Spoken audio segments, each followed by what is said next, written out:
Moving on the major Mbiama-Yenagua Expressway, the wave of black attired protesters marched to the police headquarters in Yenagua.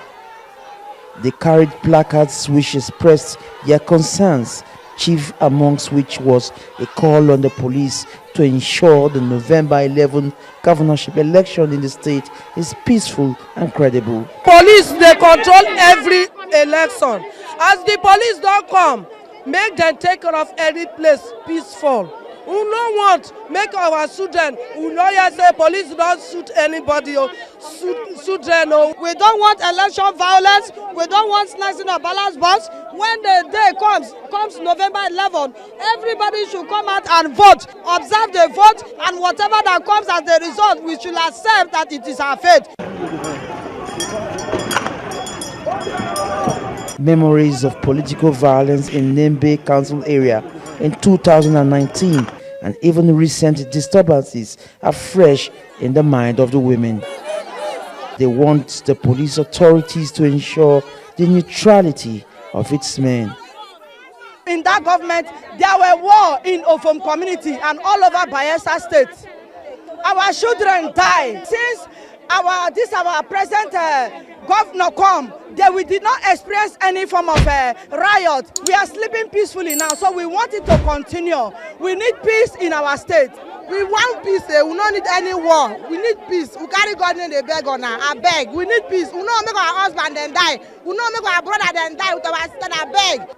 We have heard your complaint. You hear me? Yes, sir. You say you want a peaceful election. 2023 is not 2029. 2023 is not 2015. Yes, sir. We are in a new year.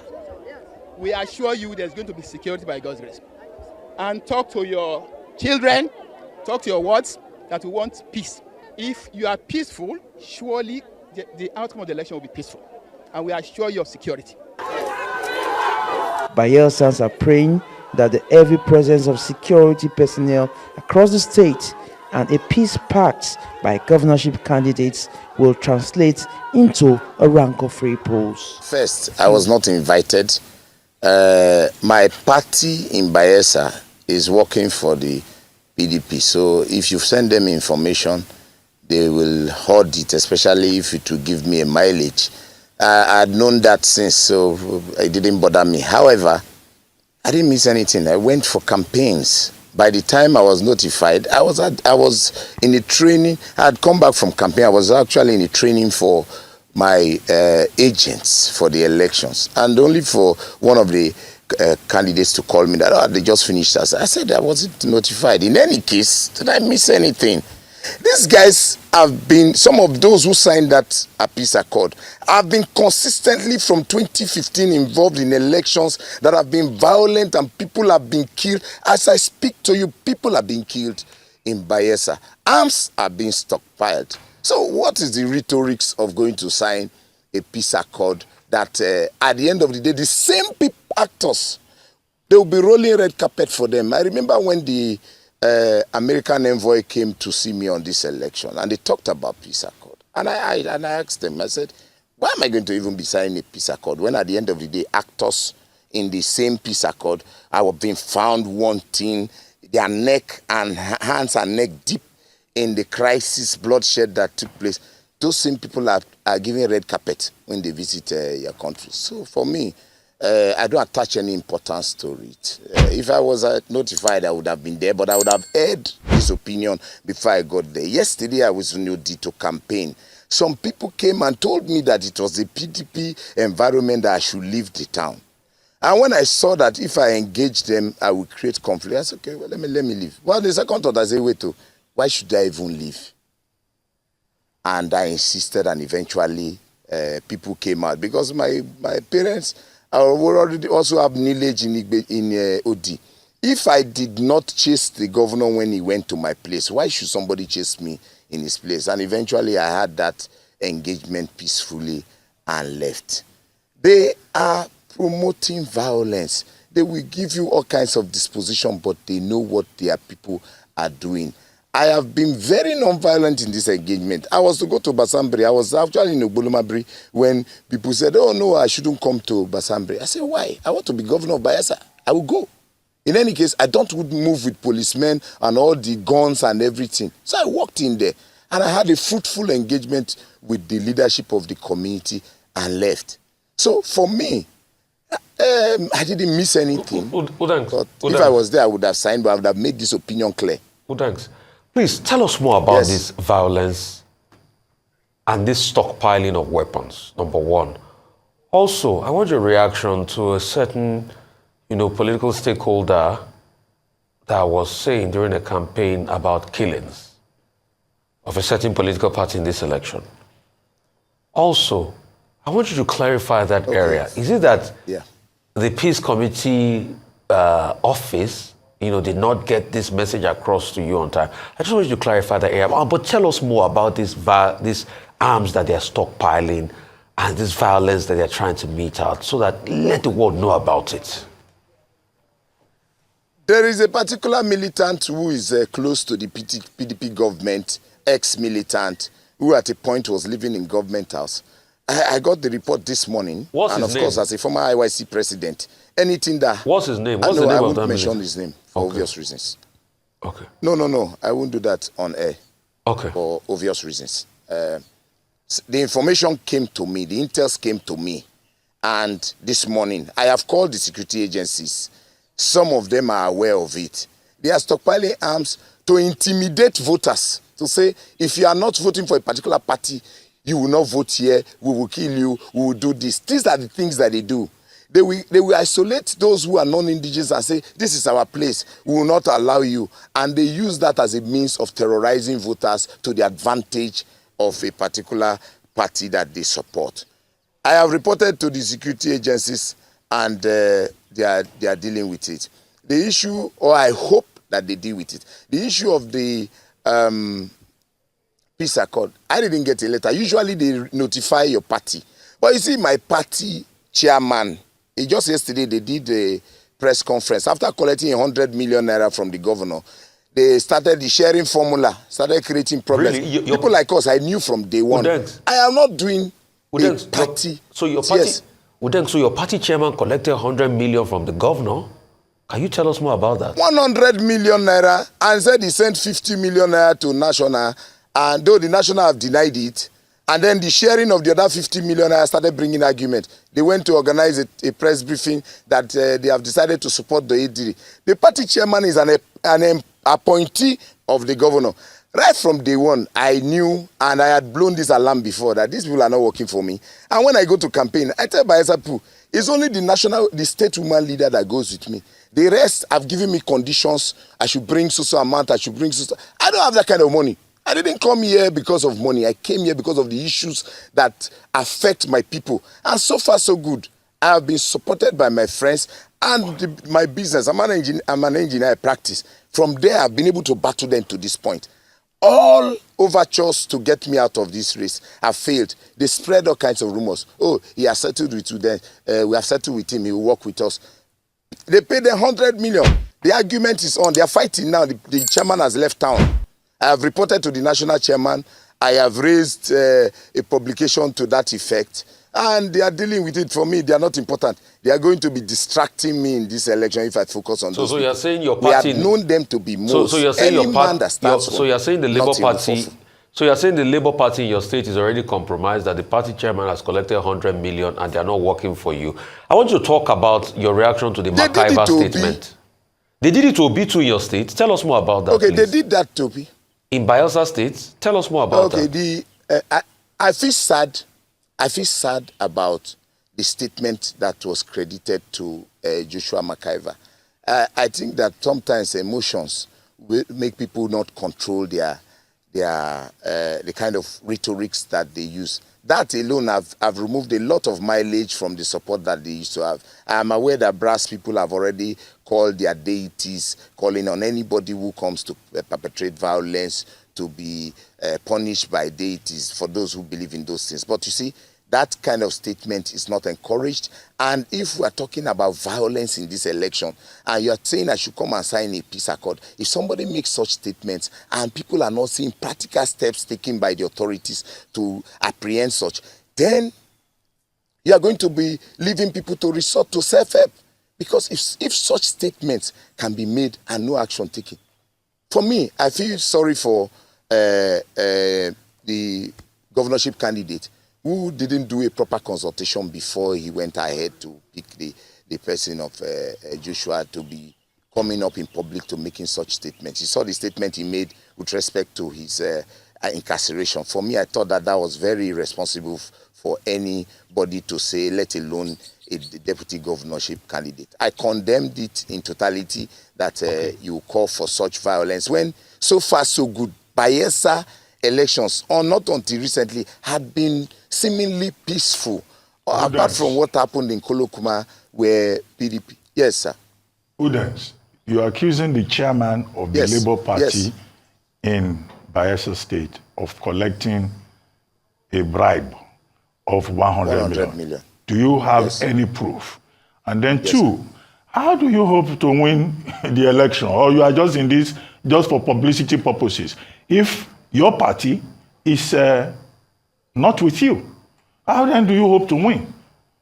You can't be, are you doing one-man campaign? How did you get to this point whereby members of your own party are not with you? I have the entire ward's local government chairman with me. The state ESCO right from day one, they sold to be out now. You are not aware of the issues. And let me tell you, Uncle Ruben, look, even as Iwaju had his party people, some of them who didn't work for him, didn't even win the election. I go to the heart of the people. I go to talk to Bayelsans. The issues here are not about party. They are about the poverty in Bayelsa. I have been, in the course of this election, I have been to virtually every nook and cranny in the state. And I have seen the nakedness of neglect of government to the people. It is the people I'm talking to. They are the electorates. They are the ones that we vote. And so we're expecting all this now. If you have been following what has been happening in the Labour Party and other parties, you will see that some people stand for nothing, so they fall for anything. This 100 million thing had been coming since yesterday, it was they were blowing each other as a result of the chairman saying that they said the money na 100 million, why you will bring 50 million? He said, oh, I don't send 50 to national. I have called the national chairman and he is making a statement to that effect and that they were going to deal with it. But those are shenanigans that I don't even want to bother me in this election. This election is about Bayelsans. This election is about the survival of our people. And I have been going to the electorate. The chairman, apart from once, he followed me for campaign. He has refused to follow me. And I don't bother about those people. I know them. They will sell anything for money. Well, you know, there's also that perception that the Labour Party in Bayelsa State is working for the PDP. Maybe it's as a result of this. But, you know, let me ask you this. We had His Royal Majesty Dakolo on this same program. And he said, look, as far as he is concerned, the governor, Eradiri, you know, is doing well. But you are saying there is poverty, there is a problem. But, the chairman of the Bayelsa State Council of Traditional Rulers said very clearly on this program that the governor is not doing badly at all. So there are two different... Uncle Abati, what are you expecting from the chairman of the Traditional Rulers Council? The king of the governor received former Governor Silva, and because he made comments about the situation in the state, the governor suspended him immediately. Are you expecting the Traditional Rulers Council chairman to come on air and say, no, the governor is not doing well? Uncle Abati, this kind of question, sometimes it makes me laugh. Because look, let me tell you, those are institutions of state. Of course, you expect that they will say all those kind of things. I am talking about drinking water. I went to Agay. They gave me water to swallow, to wash my hands, to eat a bar. There was mosquito larva in the water. Udengs, concerning the water question. Yes. Because I also put the question to the king yesterday when he was there about the water question. And he said it's not only Eradiri's fault that there's no water. That since the state has been created, there's been no water in Bayelsa State. Why is it that it is on Eradiri this time around? That's one question. Number two, I also want you to prove to us, as regards, how you said they betrayed Obi. That's another story I'd like to hear. But also, there's an allegation here for you that somebody sent. They said while you were IYC, Ijaw Youth Council chief, as you people went to a live program, radio station, to beat up One Wisdom, Ikuli, and Mike Edekwomo. Can you also react to all of that? And they said gunshots were also rang out. Okay. So just react to all of them. But the story, the proof about how they betrayed Obi, and the reaction to what the king said about water, please. See, what is the job description of a governor? Once you are assigned, the responsibility of a governor is to break the rock and bring out water. Your responsibility is to provide services that you are paid salary for. In Bayelsa, a governor does a small road that my chest is even wider than. Hey, with the work. What is your job description? What is your job? Your job is to provide water. I am not going to be looking at the past. I'm going to be dealing with the future. I'm going to process water direct from the river. Look, all those are lazy men arguments. There is a problem in the land. You came and got the position. Your responsibility is to solve the problem. And if you are not solving it, then you have no capacity. Incompetence is the order of the day in Bayelsa. The other questions you talked about, the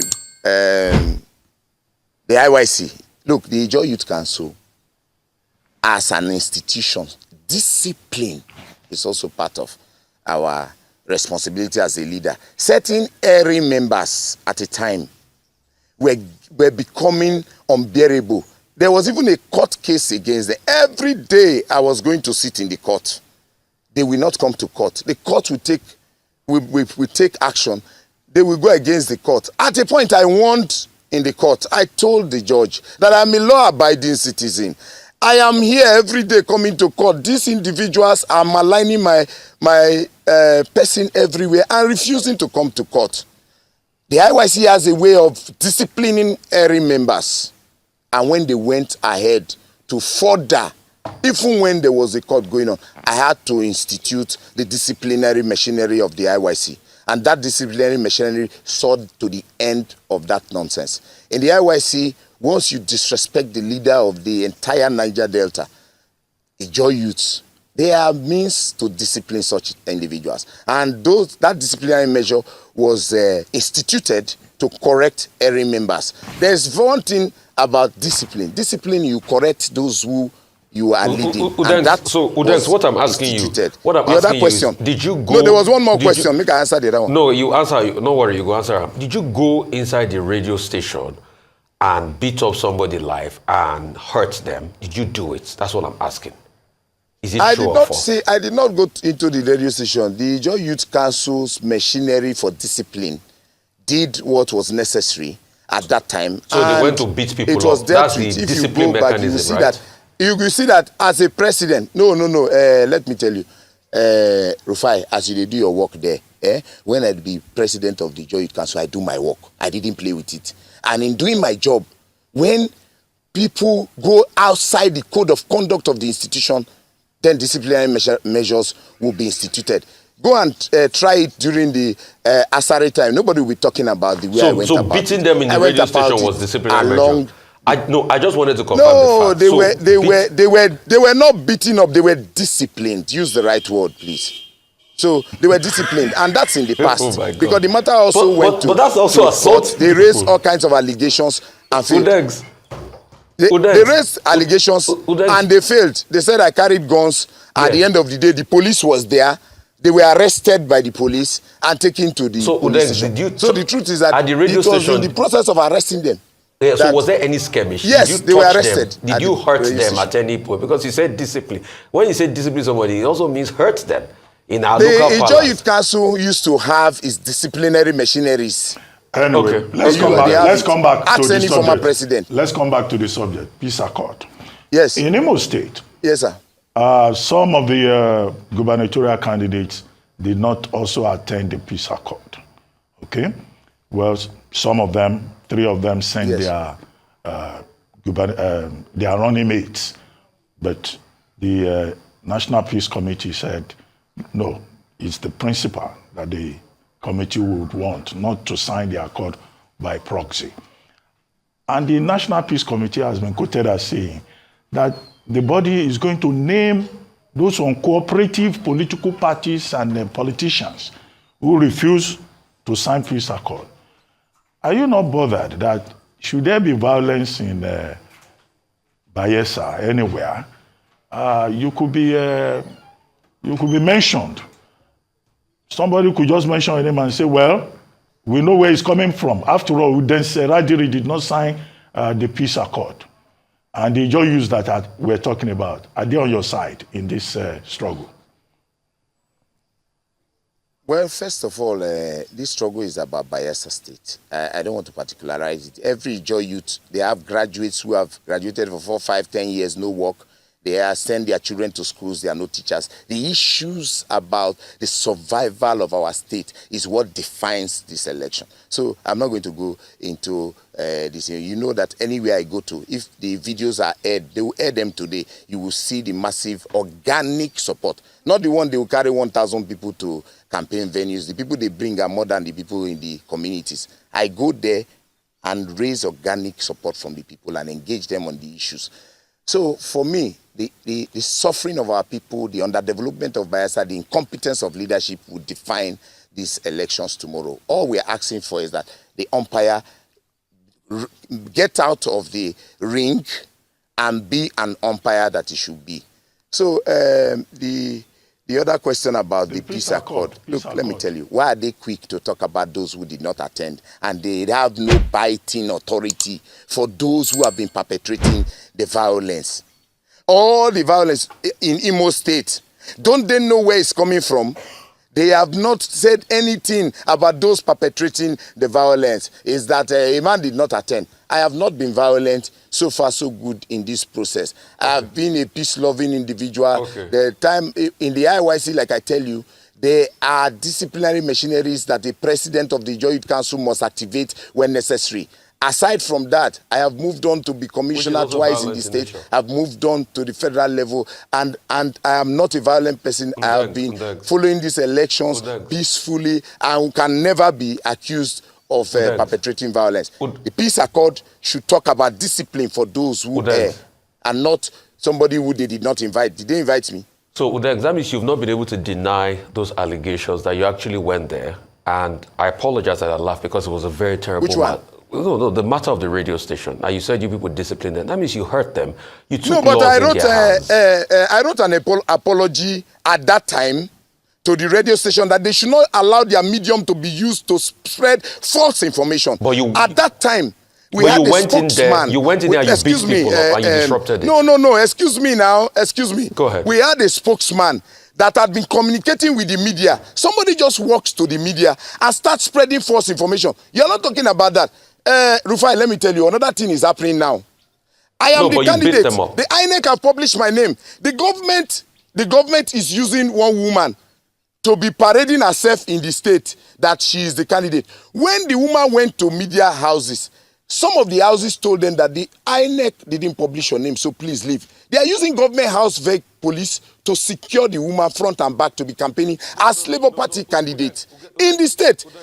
That same woman is the woman who have taken them to court because they didn't pay her the money they agreed. Udengs, so in that case, will a media house, knowing fully well that there's INEC, go and be publishing the name of another person when INEC, the authority, have published? So that media house is also culpable. So Udengs, let me tell you. You see, as a media house, we are open to all sides of views. And I'll tell you one thing that happened recently.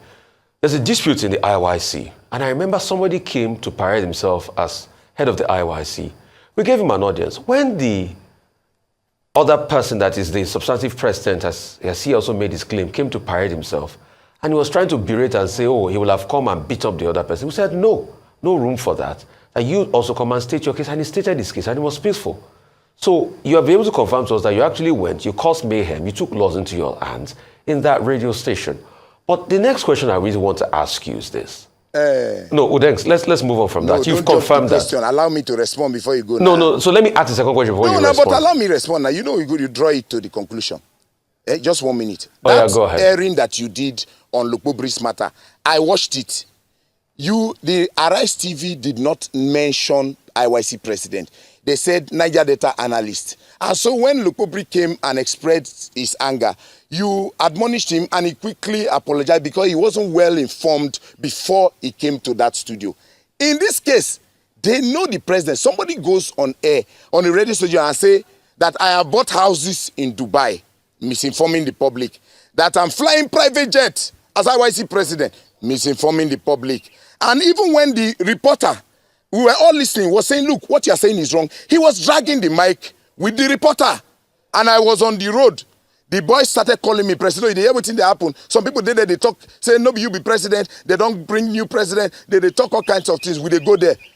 When I saw that he was arguing with the reporter, when the man was correcting him, I had to institute the disciplinary measure. And I tell you that the matter was in court. Even in the court, I got up in the court to tell the judge that, look, I have been peaceful. I have been abiding to the rules and regulations. But these people, despite the court order, despite the bench warrant, they are still going ahead. And that I will institute the disciplinary measures of the IYC, which I did. And that matter died.